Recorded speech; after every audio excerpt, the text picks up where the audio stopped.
Mario Kart World is finally here, and it seems as if most people will ditch Mario Kart 8 Deluxe.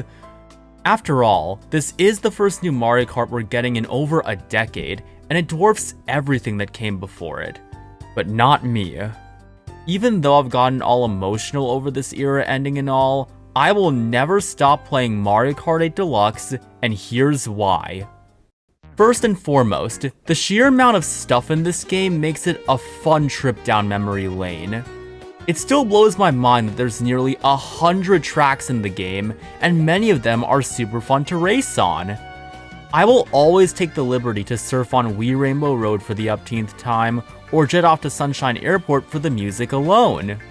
The sheer absurdity of racing in a literal bathroom or kid's playroom is something that I will never get over. Even bad tracks like SNES Mario Circuit 3 or Cheeseland can be a fun backing challenge.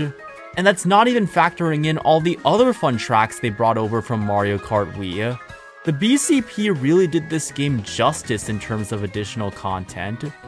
I also can't stop listening to the music of this game. It brings me so much joy to the point where I basically have it on repeat 24/7. I always time trial Yoshi Circuit solely because I get to listen to such happy and cheerful theme songs. Big Blue, as hard as it may be, still has that catchy F-Zero tune.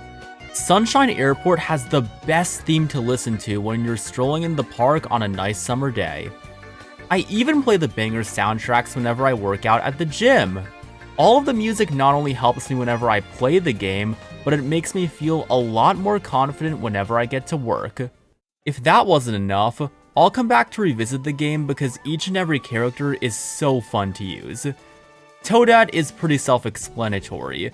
Sure, she may not have perfect stats, but who cares? I have spent thousands of hours into this game just playing Toadette, and I'll always be down to continue grinding for the heck of it. Obviously, I'll continue to play Toadette in World, but it was through playing her in Mario Kart 8 Deluxe that truly made her an irresistible icon to me. Also, I adore plenty of other characters too. Who doesn't love bringing out the funky monkey and watching his surfboard tricks and poses?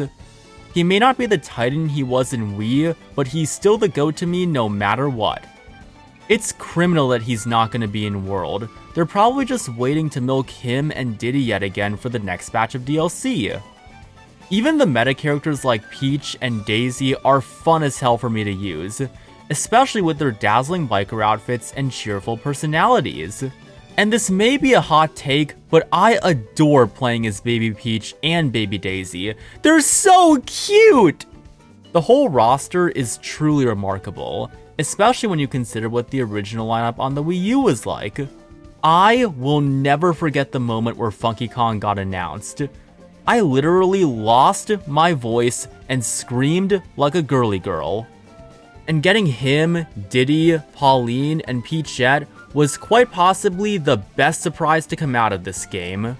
The fact that this game included plenty of crossover characters makes it even better, and World really missed out on including more of them. This may be a hot take, but when factoring out all the fancy costumes, 8 Deluxe's roster is superior to Mario Kart World's. It has practically all the fan favorites that people desire, and drastically evolved over the 11 years that this game has been around. Mario Kart 8 Deluxe really outdid itself in terms of content. Moreover, the online experience in 8 Deluxe feels timeless. Sure, there are times where I get kicked to the curb and farmed during races, but the downsides of losing are heavily outweighed by everything else. Getting VR, trying new characters, and improving my own skills always motivates me to come back. The satisfaction of taking awesome shortcuts, destroying everyone with OP items, and the feeling of triumph in general puts an even bigger smile to my face. What's even better is getting to play against my fellow Toadette brethren online. Sure, it'll all be present in Mario Kart World, but something about winning in 8 Deluxe hits different. Additionally, this is the last Mario Kart game where you can hear all of the old voices of the cast and crew. I'm sure all of you guys miss Charles and Dina Mustard. Even the more recent games like Superstars feel nostalgic for that very reason. I'm sure all of you Daisy fans would find merit in coming back to this game solely to hear her original sassy attitude. And I'm sure you old lads can remember hearing Mario and Luigi's iconic gibberish or Wario's iconic villain laugh in the older games. Even characters retaining their voice actors still sound different in the new installments. For me personally, I'm always down to revisit the classics just for the pleasure of hearing Charles till the end of time. Finally, just because a game has gotten super old or has had multiple successors doesn't mean that it's permanently dead. Take Super Smash Bros. Melee, which continues to thrive in the competitive scene and it's over 20 years old. Or Mario Kart Wii, where people are still willing to play Funky on the Flame Runner like it's 2009. Heck, there's still ways to play online despite the official Wi-Fi servers being taken down long ago. And it doesn't stop there. Take Bowser's Inside Story, which is still fondly remembered as one of the best Mario RPGs of all time. It even overshadows its successors as well. Super Mario 64 still has speedrunners trying to make the most of it, and there's even online multiplayer and ROM hacks completely dedicated to it.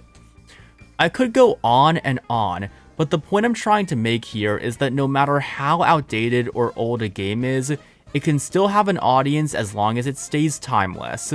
And given the fact that Mario Kart 8 Deluxe is the best-selling Mario game and racing game of all time, at least some people will revisit it from time to time, and I'll always be proud to be one of those dudes. All hail Deluxe! All hail Deluxe! All hail Deluxe!